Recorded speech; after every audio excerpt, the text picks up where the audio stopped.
والسلام نے فرمایا جب رمضان آتا ہے آسمان کے دروازے کھول دیے جاتے ہیں. ایک روایت میں فرمایا جنت کے دروازے کھول دیے جاتے ہیں، اور ایک روایت میں اللہ وحدہ لا شریک کے حبیب علیہ السلام نے فرمایا رحمت کے دروازے کھول دیے جاتے ہیں.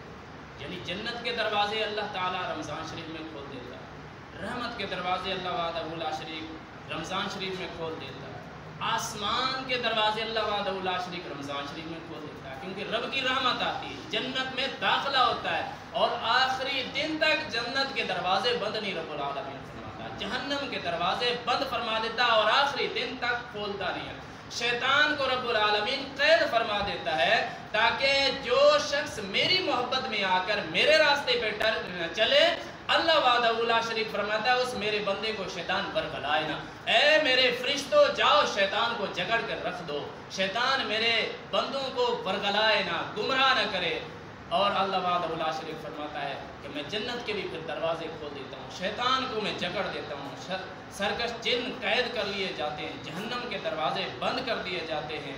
اور اللہ وحدہ لا شریک فرماتا ہے کہ پھر میری رحمت پکارتی ہے، ندا کرتی ہے، اے خیر کے طلب کرنے والے متوجہ ہو میری طرف، توجہ کر میری طرف، اے خیر کو چاہنے والے، خیر کو تلاش کرنے والے، اے نیکی و بلائی کو تلاش کرنے والے، میری بارگاہ اقدس میں توجہ کر، میری رحمت تیرے انتظار کر رہی ہے. اور اسی طرح اے شر کا طلبگار، شر برائی کو تلاش کرنے والے اس مہینے میں برائی سے رک جا، اے برائی کو تلاش کرنے والے اس مہینے میں برائی سے رک جا اور جہنم سے آزاد ہو جا. تو برائی سے رکے گا، خیر کا رب سے طلب کرے گا، میں تجھے جنت عطا کروں گا. اور اسی طرح فرمایا میرے نبی علیہ السلام نے کہ اپنے صحابہ کو، لوگوں آپ کے پاس ایک ایسا مہینہ آ رہا ہے جس میں ایک رات ہے وہ 1000 مہینوں کی عبادت سے افضل ترین رات ہے. اگر کوئی شخص 1000 مہینے الگ عبادت کرے، اس رات اگر کوئی شخص عبادت کر لے تو رب العالمین 1000 مہینوں سے بہتر اسے ثواب عطا کرتا ہے. اور فرمایا جو شخص اس رات سے محروم ہو گیا وہ ساری بھلائی سے محروم. یعنی کم از کم اس رات میں کچھ نہ کچھ رب کے لیے، رب کی محبت کے لیے کرنا چاہیے. نماز کم از کم عشاء کی اور فجر کی لازمی پڑھیں. پھر جس رات میں بھی شب قدر آ گئی آپ محروم نہیں اس رات میں، آپ کا کچھ نہ کچھ حصہ ضرور اس میں شامل ہے، کیونکہ آپ نے نماز پڑھی، آپ نے سجدہ کیا، آپ نے ذکر و فکر کیا. تو یعنی جو شخص اس رات محروم ہو جاتا ہے، اللہ وحدہ لا شریک فرماتا میرے نبی علیہ السلام نے کہ وہ خیر سے ہی محروم ہو جاتا ہے اور وہ پوری بھلائی سے ہی محروم ہو جاتا ہے. اور اسی طرح میرے نبی علیہ السلام نے فرمایا جب رمضان کا مہینہ آتا ہے تو میرے نبی علیہ السلام سب قیدیوں کو آزاد کر دیتے تھے. ہمارے لیے بھی حکم ہے کہ ہم اپنے غلاموں نوکروں پر کام ہلکا کر دیں اور اس کا اجر اللہ وحدہ لا شریک سے طلب کریں. اور جو رب اجر عطا کرتا ہے وہ مخلوق نہیں دے سکتی. اور اسی طرح میرے نبی علیہ السلام نے فرمایا کہ جنت، ایک بچے روزہ رکھتے ہیں، ہم کہتے ہیں کہ جو پہلا روزہ رکھے گا نا اس کے لیے انعام ہوتا ہے. انسان کیا انعام دے جاتا ہے؟ اللہ وحدہ لا شریک فرماتا ہے اے بندے تو روزہ رکھ اور رات کو قیام کر. قیام کا مطلب کھڑے ہو کر اللہ کی عبادت کر، قرآن پڑھ یا سن یا سنا، یہ کام کر. اور تیرے لیے میں نے تحفہ تیار کر کے رکھا وہ ہے جنت. اور جنت ایسے نہیں ہے، جنت ابتدائے سال سے لے کر سال کے آخر تک سجائی جاتی ہے روزے دار کے لیے. اللہ وحدہ لا شریک کے انتظام میں کچھ کمی ہو سکتی نہیں. پھر بھی رب فرماتا ہے نہیں فرشتوں سجاؤ، خوشبو دو، اس کو صفائیاں کرو، اور زیادہ زینت دو، اور زیادہ سجا دو. اللہ تعالیٰ نے فرمایا جنت تو ہے ہی ایسی چیز کہ اس سے خوبصورت کوئی چیز ہے نہیں. پھر بھی رب فرماتا ہے نہیں میرا بندہ میری محبت میں آ کے صبر کر رہا ہے، سارا دن کھانے پینے سے پرہیز کر رہا ہے، صبر کر رہا ہے، اسے جو میں تحفہ دوں تو پھر سجا کے دوں. شہر سے ہم تحفہ لے کے آتے ہیں، خوبصورت ہوتا ہے، لیکن اس کے اوپر پھر دوبارہ خوبصورت پیکنگ کرواتے ہیں. اللہ وحدہ لا شریک فرماتا ہے کہ اس کے لیے جنت سارا سال سجائی جاتی ہے. کیا ہماری شان ہے انسان کہ تیرے لیے اللہ تعالیٰ نے سارا سال لگا دیا جنت سجانے کے لیے. تو تیرے لیے جہاں تو نے جانا ہے وہ سارا سال سج رہی ہے، خوشبوئیں اس کو لگ رہی ہیں، صفائیاں ہو رہی ہیں. اللہ تعالیٰ فرشتوں کو سجا رہا ہے، حوروں کو سجا رہا ہے کہ جنت میں میرا مہمان آ رہا ہے. دوستو یہ شان روزے دار کے لیے. فرمایا میرے نبی علیہ الصلوۃ والسلام نے کہ رمضان شریف کی آخری شب میں اس امت کی مغفرت ہوتی ہے۔ ایک حدیث پاک میں ہے کہ اللہ وحدہ لا شریک افطار کے ٹائم 70,000 فرشتوں کی ڈیوٹی لگا دیتا ہے کہ جو شخص روزہ رکھے اور میری بارگاہ اقدس میں ہاتھ اٹھائے 70,000 فرشتے مغفرت کی دعا کرتے ہیں۔ اور ایک حدیث پاک میں آیا کہ 60,000 فرشتے سارے دن اس کے لیے مغفرت کی دعائیں کرتے رہے۔ ہم نے روزہ رکھ لیا، ہم روزہ رکھ کے سو رہے ہیں، فرشتے ہمارے لیے دعائیں کر رہے ہیں۔ ہر شب لاکھوں کی تعداد اللہ تعالیٰ ایسے لوگوں کو جنت عطا کر دیتا ہے جن کے لیے جہنم کا فیصلہ ہو چکا ہوتا ہے، یعنی اپنی کارکردگی، اپنے گناہوں، اپنے اعمال کی وجہ سے وہ جہنمی ہو چکا ہوتا ہے، لیکن رمضان شریف میں اس سے ایسی نیکی ہو جاتی ہے، رب العالمین سارا کچھ اس کا ختم کر کے اسے جنت عطا کر دیتا ہے۔ لاکھوں افراد کو ہر رات میں اللہ وحدہ لا شریک جنت عطا کرتا ہے۔ 70,000 فرشتے بخشش کی دعا کرتے ہیں، یہ ایک دن کا بجٹ ہے۔ اور اللہ وحدہ لا شریک کے حبیب علیہ الصلوۃ والسلام نے ہر روز ایسا ہی کام ہوتا ہے، روزانہ اتنے لوگ اللہ تعالیٰ معاف فرما دیتا ہے، اتنے فرشتے بخشش کی دعا کرتے ہیں، ہر رات اتنے لوگوں کو جنت عطا کی جاتی ہے۔ پھر رمضان شریف کی آخری جو رات ہوتی ہے، جتنے لوگوں کے لیے رب العالمین بہتر فیصلے کر چکا ہوتا ہے، آخری رات میں اتنے لوگوں کو ایک رات میں رب العالمین جنت عطا کرتا ہے۔ تو صحابہ کرام رضوان اللہ علیہم اجمعین نے عرض کیا رسول اللہ صلی اللہ علیہ وسلم، کیا یہ شب قدر کی رات ہوگی؟ ایک رات میں اللہ تعالیٰ اتنے لوگوں کو بخش رہا ہے جتنا پورے مہینے میں بخشا ہے۔ ایک رات میں رب العالمین اتنے لوگوں کے لیے اتنا پروٹوکول دے رہا، کیا یہ شب قدر کی رات ہے؟ تو میرے نبی علیہ الصلوۃ والسلام نے فرمایا نہیں، جب کوئی مزدور مزدوری کرتا ہے تو اسے مزدوری کا بدلہ دیا جاتا ہے، یہ تو بدلہ دینے کی رات ہے۔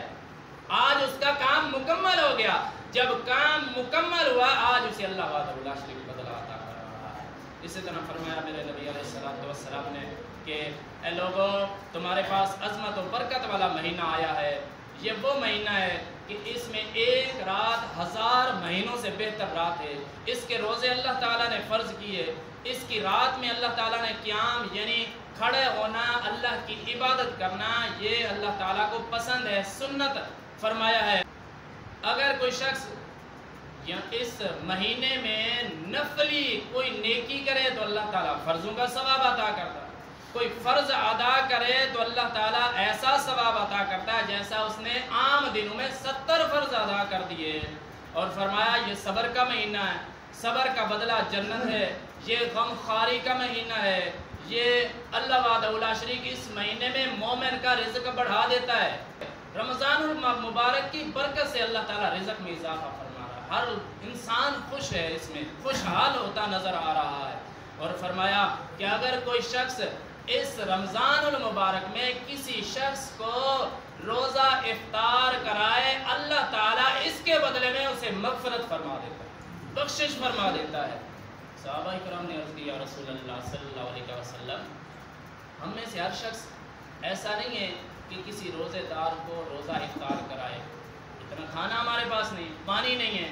تو آپ علیہ الصلوۃ والسلام نے فرمایا یہ حکم اس کے لیے نہیں ہے کہ جو پیٹ بھر کر کھلائے، یہ تو اگر کوئی شخص ایک گھونٹ روزے دار کو پانی پلا دے اللہ تعالیٰ اسے بخش دیتا ہے۔ ایک گھونٹ کے بدلے میں رب سارے گناہ بخش رہا ہے، ایک گھونٹ کے بدلے میں ایک گھونٹ پانی پلا دے، ایک کھجور کسی کو دے دے، اللہ وحدہ لا شریک اس کی مغفرت فرما رہا ہے۔ ایک گھونٹ دودھ کا پلا دے، اللہ وحدہ لا شریک اس کی مغفرت فرما رہا ہے، اور اسے اتنا ہی ثواب عطا کر رہا ہے جتنا روزہ رکھنے والے کو۔ پھر روزہ دار پریشان ہوا کہ کیا میرے ثواب میں کمی ہوئی؟ اللہ وحدہ لا شریک فرما رہا ہے نہیں، میرے خزانوں میں کچھ کمی ہے ہی نہیں، میں یہ ثواب اسے اپنے خزانوں سے عطا کروں گا، روزے دار کے ثواب سے کمی نہیں ہوگی۔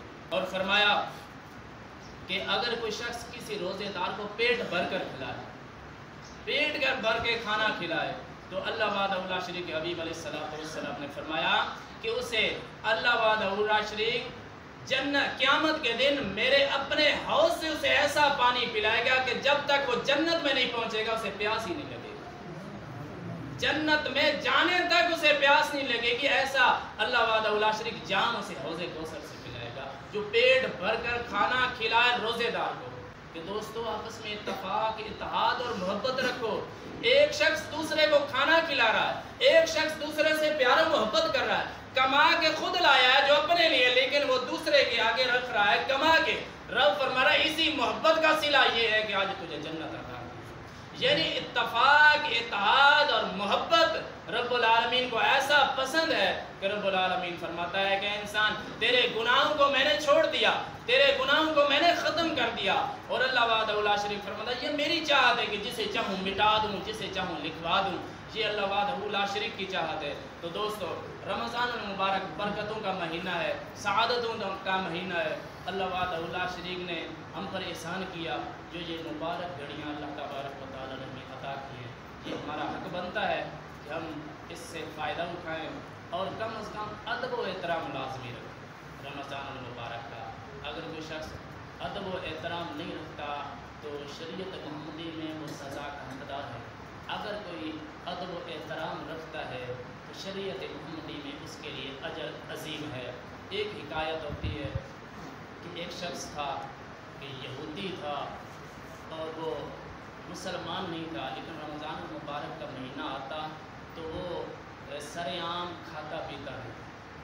ایک دن اس کے بیٹے نے سر عام یا اس کے سامنے کھایا رمضان المبارک کے مہینے میں, تو اس نے اپنے بیٹے کو تھپڑ مار دی. بیٹے نے پوچھا کیوں؟ تو کہنے لگا کیا مجھے پتہ نہیں ہے یہ مسلمانوں کا رمضان المبارک کا مہینہ, مسلمان اس میں ادب و احترام کرتے ہیں, سر عام نہیں کھاتے پیتے. تو پھر سوال اٹھتا ہے جو سر عام کھا پی رہے یہ کون ہے؟ سوال یہ ہے کہ مسلمان رمضان المبارک میں سر عام نہیں کھاتے پیتے. یہ جملہ بڑا بھاری ہے. مسلمان رمضان المبارک میں سر عام نہیں کھاتے پیتے, تو پھر جو سر عام کھا پی رہے یہ کون ہے؟ جواب کیا ہوگا؟ مسلمان نہیں ہے یہ. تو یہی بیٹے کو کہا کہ مسلمان رمضان المبارک میں سر عام نہیں کھاتے پیتے. تو کہا ابا جان ہم تو مسلمان نہیں ہیں. کہا کہ ادب و احترام تو ہم پہ بھی لازم ہے. شاید اسی وجہ سے اللہ وحدہ لا شریک ہمارے لیے بہتری کا فیصلہ کرنا. لوگ اس زمانے کے کہتے ہیں کہ ہم نے اس کے مرنے کے بعد اسے خواب میں دیکھا رب العالمین اسے جنت عطا کر. اور ہم نے پوچھا کیوں؟ کہا کہ جب میرے موت کا وقت قریب آیا تو اللہ وحدہ لا شریک نے مجھے شریعت محمدی کی تابعداری نصیب کی, کلمہ نصیب کیا, میں مسلمان ہو گیا. مسلمان ہونے کے بعد میں نے گناہ ہی نہیں کیا تو اللہ تعالیٰ نے جنت عطا. تو دوستو سر عام کھانا پینا یہ خدا کے قہر کو دعوت دینے کے مترادف ہے. تو اگر کوئی شخص کسی عذر مجبوری کی وجہ سے روزہ نہیں رکھ سکتا, شریعت میں عذر ہیں نہیں رکھ سکتا, تو ادب و احترام لازم ہے. ضروری نہیں کہ ہم روزہ نہ رکھیں تو دن کے 10 بجے ہم روٹیاں پکائیں, دن کے 10 بجے ہم کھانا کھائیں, یا سر عام ہم سگریٹ پئیں, یا سر عام ہم پانی مانگیں تو یا پانی پئیں, یا ایسا کام کریں جو رمضان المبارک کے ادب کو ختم کرنے کی کوشش کر رہا ہو. تو یہ توہین ادب رمضان المبارک کے ہے. تو دوستو جب ہم اپنی توہین برداشت نہیں کر رہے تو رب کے مہمان کی توہین رب کیسے برداشت کرتا ہے؟